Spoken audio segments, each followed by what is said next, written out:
Bueno, ikusiko dugu nola ebazten dan horrelako sistema bat. Kasu honetan, 3 indar ditugu, beste noranzko batzuetan egon daitezke, eta planoan galdutako indar bat. Planoan galdutako indar egon daiteke hemen berdin dio.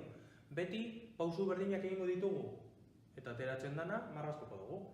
Lehenengo pausua, planoan galduta dagoen indar hori, X eta Y ardatzetara eroango dugu. Nola? Aurreko bideoan ikusi dugun moduan, proiekzioak aterata. Orduan hemen, edukiko dugu F2X, F2Y, eta hemen edukiko dugu F2X.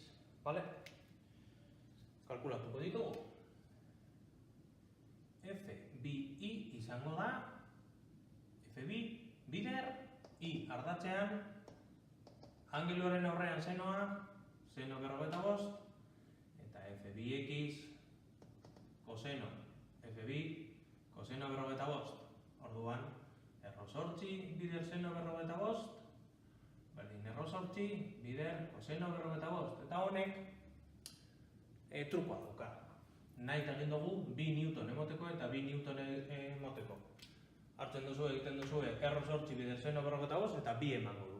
Pentsata dau, arazorik ez izateko lehenengo ariketan, bai? Gero, beste ariketa batean ematen badu 1,75, berdin dio, jartzen dugu. Bigarren pausua. Egingo dugu ariketa berri bat. Hemen badaukagu F1 4 newtonekin, hemen badaukagu F3 3 newtonekin, egingo dugu pizkat luzeago. Hemen badaukagu F2Y 2 newtonekin, eta hemen badaukagu F2X 2 newtonekin. Vale? Lehenengo pausuan, hori. Bigarren pausuan, guzti horiek indar konkurrenteak dira. Ikasi ditugun errezenak. Orduan, egingo dugu ardatz bakoitzeko konkurrente horietatik indar erresultantea atera. Eta zer geldituko zaigu? Hemen, gelditzen zaiguna bada, 2 eta 4 zein handiena hori, geratuko zaigu, jarriko dugu beste kolore batekin, geratuko zaigu 2 newton honuntza, 4 ken 2 direlako, 3 ken 2, 3 beruntza, 2 goruntza. Orduan, hemen genituen indar guztiak, honetan bihurtu dugu, eta orain, egingo duguna izango da, indarra resultantea kalkulatu. Nola? Pitagoras. Indar erresultante izango da, eta bere modulua izango da, 2 karratu, gehi 1 karratu, erro karratu. Eta uste da, 4 gehi 1, 5, erro 5 newton, bere modulua.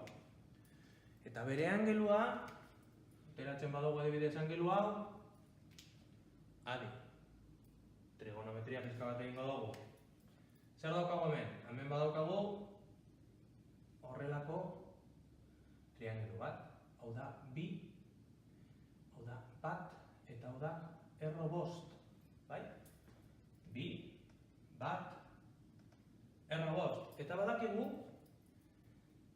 seno teta, eta senoa da horrean dagona, izango dela zer? 1 zati erro 5. Eta badakigu ere, koseno teta badela, ondoan dagona zati hipotenusa. 2 zati erro 5. Errepasatu aurreko bideoa.